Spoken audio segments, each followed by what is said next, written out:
Selamat pagi, saya Fedi Pilor, Guru Asuransi. Saya ingin bahas tidak habis-habisnya tentang Atmos Good Faith, ya.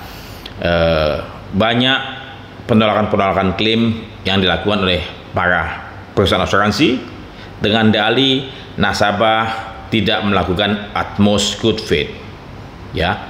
Sesungguhnya apa sih Atmos Good Faith itu?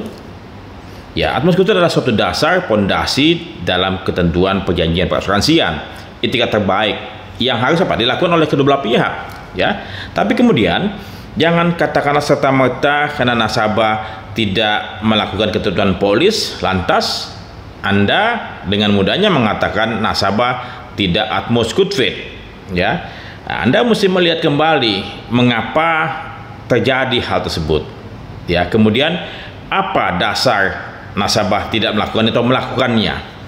Adakah intensi buruk, ya, dari tindakan nasabah tersebut? Dan kemudian sebelum katakanlah kita meminta nasabah melakukan Atmos Good Faith, kita sebagai praktisi perasuransian harus pula memberikan contoh dan melakukan etikat terbaik terlebih dahulu sebelum meminta. Seringkali kita ini salah kaprah praktisi perasuransian, hanya meminta nasabah melakukan Atmos Good Faith, padahal sesungguhnya itu adalah equal.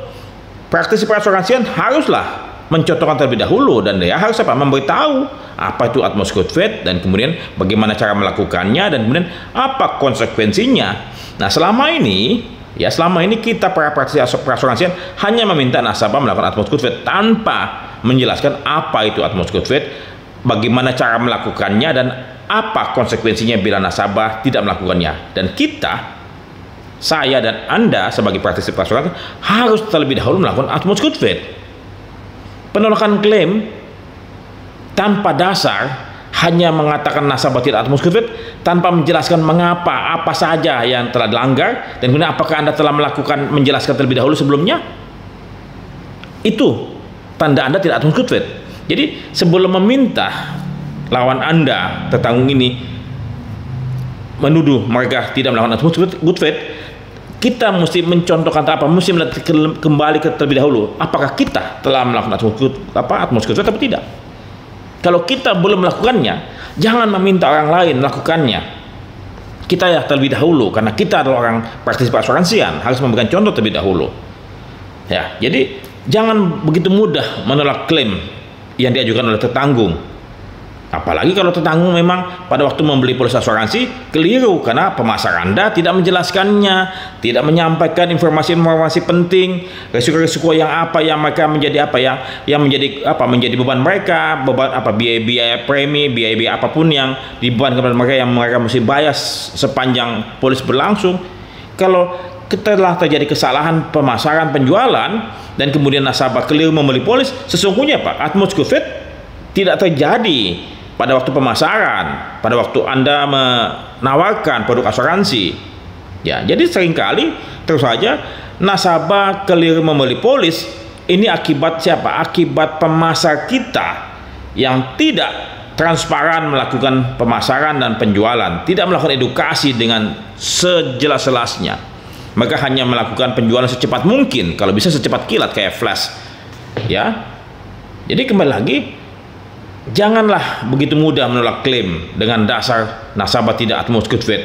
Selalu SPAJ, selalu SPPA, nasabah tidak menjelaskan dengan benar. Itu yang selalu dipakai oleh kita semua perusahaan asuransi untuk menolak klaim.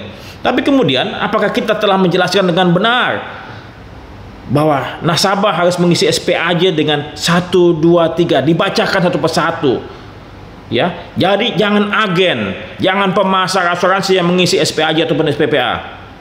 Kalau mau dibantu silakan dibantu, tapi dengarkan jawabannya.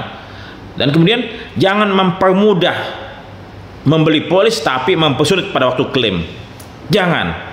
Lebih baik nasabah tidak membeli polis asuransi daripada klaim ini ditolak karena keliru pengisian SPAJ ataupun SPPA. Ini yang telah terjadi selama ini, dan saya kecewa dan saya marah kepada para pemasar agen asuransi yang hanya mengejar komisi semata, tidak mengedepankan Atmos Good Faith dalam pemasaran asuransi, dan para leader-leader, para upline perusahaan asuransi yang hanya mengejar komisi, mengejar apalagi segala macam itu saya pikir harus dibenahi, Ya, jadi jangan sampai katakanlah kita menjual asuransi asal menjual tanpa memastikan nasabah tersebut paham apa tidak, tanpa memahami nasabah tersebut butuh apa tidak, hanya mengejar komisi, dan kemudian nasabah kecewa karena Anda keliru menjual polis asuransi, dan nasabah salah mengisi SP aja karena Anda tidak membimbing dengan benar. Ya, jadi selama ini terus saja nasabah yang dipojokkan, nasabah yang awam yang tidak paham apapun dipojokkan. Bahkan ada yang menjual polis asuransi kepada orang yang tidak berpendidikan cukup tinggi di desa-desa, di kampung-kampung, ya bahkan petani-petani, ya kemudian orang-orang yang bekerja tidak memiliki pendapatan tetap, ya buruh kasar, ojol dan segala macam ditawarkan.